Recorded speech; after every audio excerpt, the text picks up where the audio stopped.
Alright, good morning mga idol. So nandito pa rin ako mga idol sa loadan ko kahapon, no? Alas 8 na. Wala pa rin message yung opisina. So naghahanap ako ng tubig mga idol kasi wala nang tubig.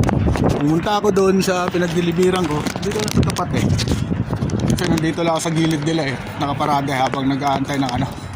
Bumalik ako doon kasi nag-ano ang tubig. Ayun, meron sila CR doon. Libre. Ayun, ang kagandahan pa nito, may free shower pa. So, maliligo ako mga idol. Dito na ako mga idol. Ayan, dito ako nagpa-register ng papel kung kahapon. So, dyan ako nag-unload. Dito yung mga gamit ko. Nagdala na rin ako ng 2 galon. Lalagyan ko ng tubig. Ayan mga idol. Yung ano ko. So, ito yung shower. Ito yung toilet. Dito tayo sa toilet. Kuha tayo ng tubig. Ito na ako mga idol. Yung shower na. Hello. Sakto mga idol, no? Kakatapos ko lang maligo. Tingin ko sa cellphone ko. Pagbalik ko sa truck.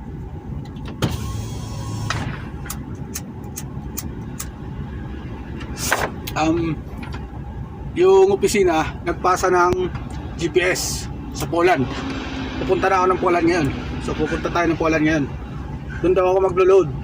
May sinend lang sila na ano mga idol eh, na coordinates eh. Pupuntahan ko. Hindi ko alam kung sabi nila load daw eh. Tayo dito sa Berlin mga idol.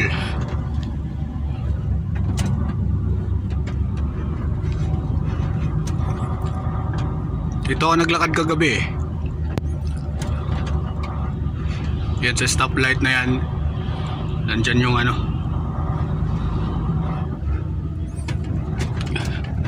Diyan banda yung Burger King. Ito, dyan. Dyan ako namili.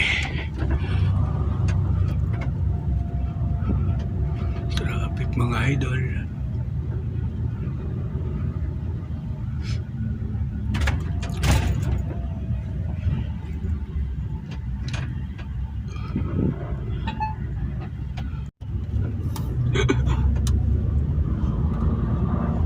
Slow. Alabas na tayo ng Berlin.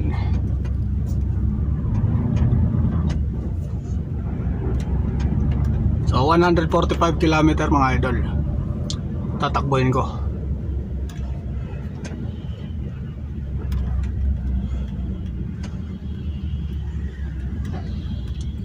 Dito tayo sa pusod ng Berlin, Germany. Yan, dyan ako. Dyan ako namili kahapon. Ayan, Burger King.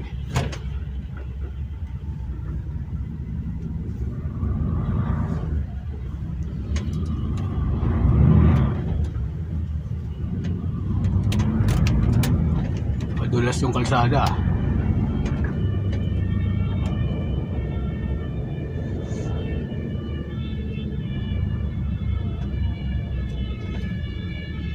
In 100 meters, make a sharp left Wala. turn. Sharp left pala tayo. Sorry.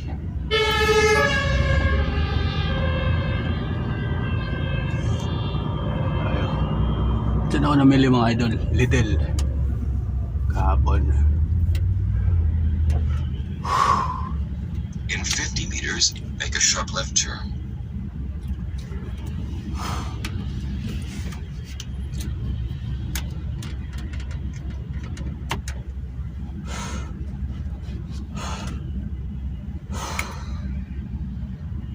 Go.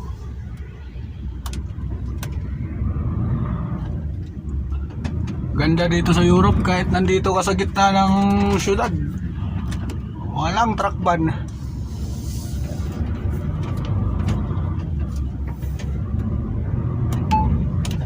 Prepare to turn right in 400 meters.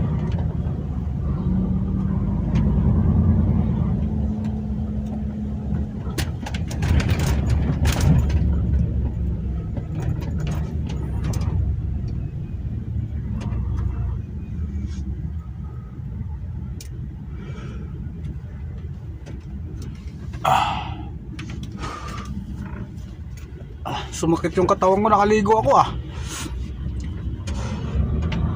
Sarap sa pakiramdam.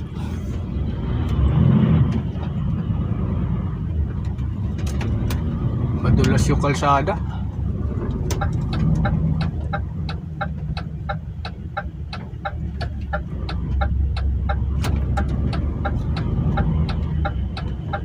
In 100 meters, turn right.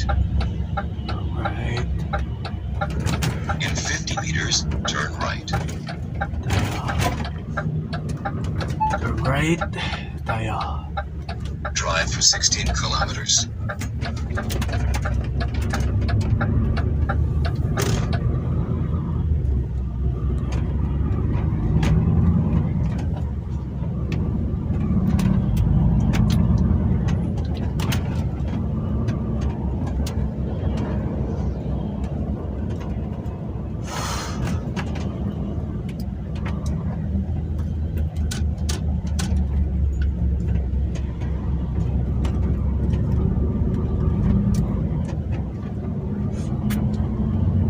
Dito kahit paikot-ikot ka dito walang truck ban dami palang mga ano dito pwedeng bilihan. Oh, stop, outback, stop. Ay, palabi.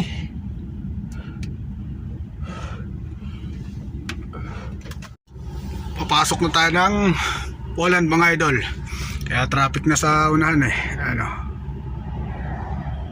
traffic. So ilang kilometro na lang. Crossing border to Poland, 3.3 kilometer. Pick up tayo ng load mga idol 54 kilometer na lang mula dun sa Berlin dito sa Poland. Ngayon ako magpipick up ng load December 22. Tapos yung unloading ko sa Poland lang din mga idol. So yung unloading ko sa 27 pa. Tagal, 5 days 6 days.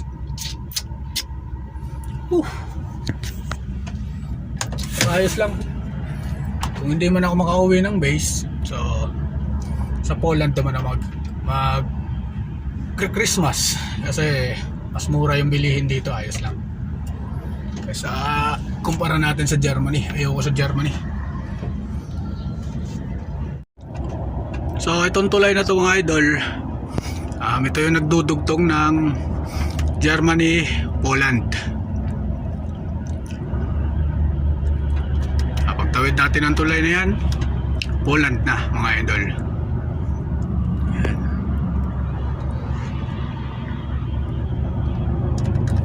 After 2 months nakabalik rin ang Poland. Nandito na tayo sa Poland mga idol. Diyan maraming pulis dyan. Ayan o, may pulis. Ito yung parang custom nila mga idol. Diyan nag-check.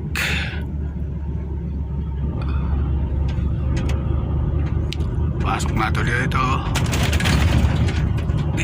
Ito yung kagandahan dito pag pumasok ka ng isang ng bansa, wala nang wala nang check. Diretso ka lang. Ayan.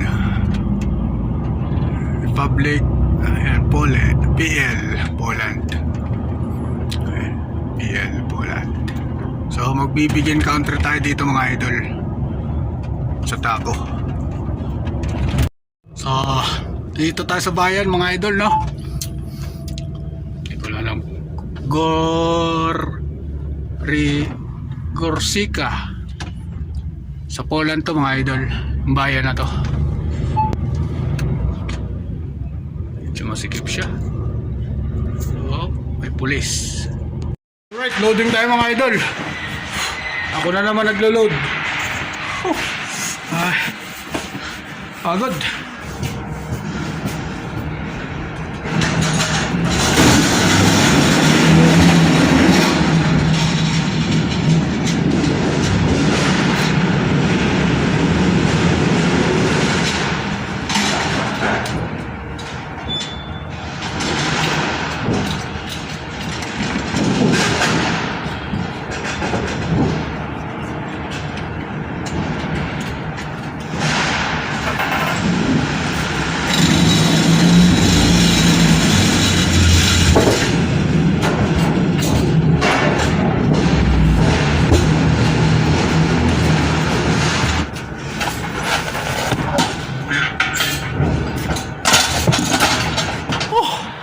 Grabe. Parusa to ah. Euro pa more. Eh no? Tila pag-drive yung ginagawa ko dito. My goodness. Natapos rin mga idol. Euro pa more.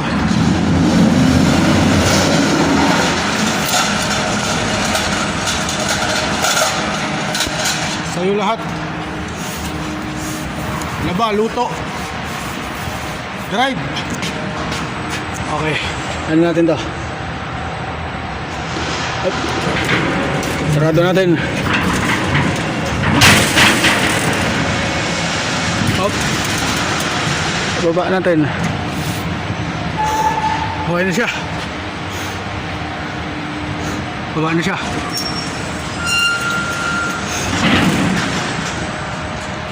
So habang tinal natin yung truck, at natin ang ano. So good. My goodness. Ay kakarga pa akong gulong. Europe pa more. Right, andito na ako sa Japinski base mga idol, no? Sa base namin. Ayan. Hindi na lang makita yung mga truck. Ito yung bagong ano namin, accommodation. 1 kilometer lang yung layo dun sa dating accommodation namin. So yun, ginawa ng ano, shop. Dito kami lumipat mga Pilipino. Mga ibang lahi, dun pa rin. So yung unloading ko mga idol sa 27 pa, no? Yung karga ko. So, dediretso ko sana kasi malapit na lang siya dito, mga 70 km. Kasi meron pa akong driving hours. Kaso, sabi ng dispatcher ko, 100% daw, hindi daw ako ma-unload. Kaya, dumiretso na lang ako dito. Sa 27 na lang ng alas 7, pupunta ako doon. So, magka-Christmas lang ako dito mga idol, no? 22, 23, 24, 25, 26. So, 4 days. Pahinga tayo 4 days. And then, 27, ihatid ko yung load ko. Ito lang, mga 70 km. Malapit lang. And then, balik ulit dito. Or, pahinga ulit hanggang New Year, no? So, yun lang mga idol, no? Yun lang din ako nakapunta pa dito. Hindi pa ako nakapunta dyan. Mamaya, papasok ako dun, no?